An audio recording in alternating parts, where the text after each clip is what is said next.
Okay, I'm about 50 to 80 miles outside of El Paso, I-10 westbound. A whole bunch of cops ripping past me, stopping, slowing down traffic. Something going on up here. Just want to capture video so I don't rubberneck when I'm driving by.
So I was listening to a Bible study this morning about Bible translations, and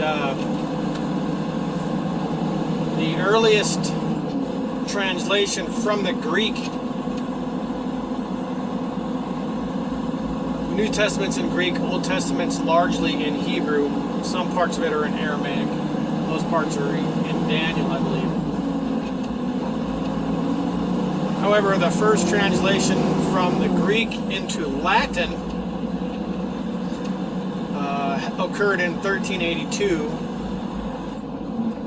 by John Wycliffe. From Greek into Latin. Up to that point, the common man had no access to what was written in these letters from the Apostle Paul and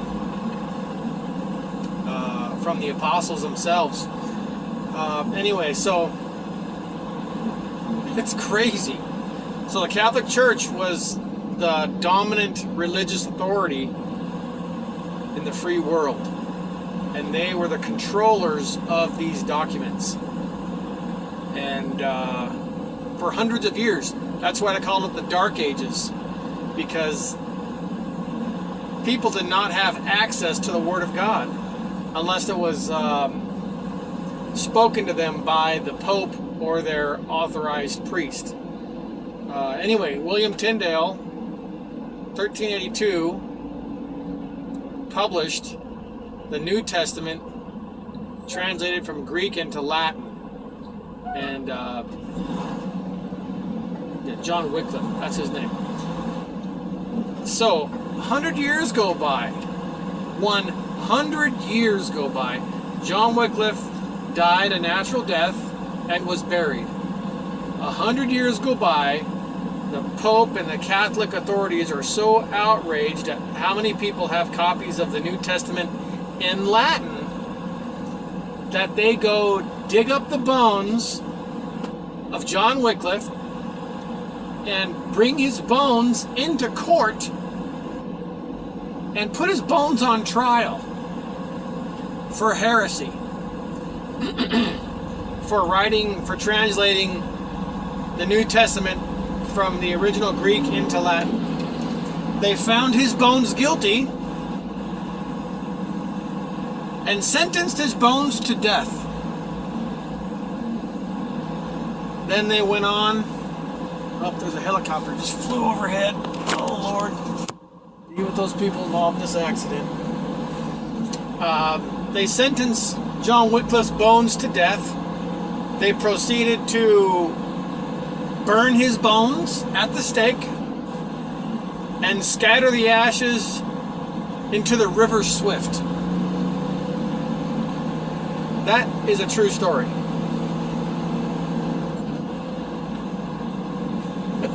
Just can't make that stuff up. That's just, I mean, bizarre.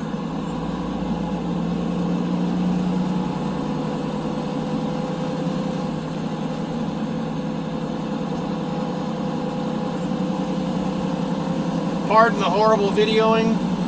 I'm hoping to get a GoPro set up here soon so I can provide some better footage and you don't have these big black bars on the left and right side of your screen, but for now. Alright, we're getting closer to more blinking lights. Seeing some tire shrapnel on the side of the road. Man, I hope a road crew worker wasn't hit. Herbicide. The truck on my left was containing herbicide. Okay. This fire truck on the left is blocking the whole road. El Paso County ESD.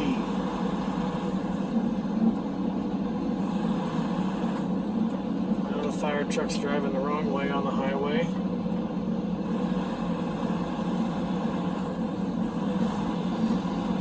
So after John Wycliffe, I think it was in the I believe it was in the 1600s, William Tyndale translated the Old Testament and New Testament into English. And the Catholic Church, again, the religious authority at the time, were outraged at him making the Word of God accessible to people other than clergy. They didn't wait 100 years after him dying. They got a hold of him while he was alive, put him on trial, found him guilty of heresy for translating the Old and New Testament from Hebrew and Aramaic and Greek into English. Found him guilty, and they burned him alive. That was, I believe, in the 1600s.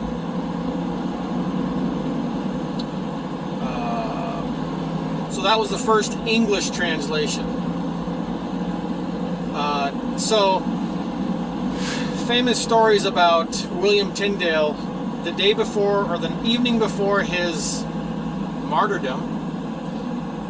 Friends came to his jail cell to, encourage him, I guess, pray for him. And they said, "Are you ready?" And it said that he was writing letters by candlelight, and he was writing a letter to King James. And they asked him, "Are you ready for tomorrow? Has the Lord spoken to you?" And it said that he said, "I am ready. The Lord has given me grace."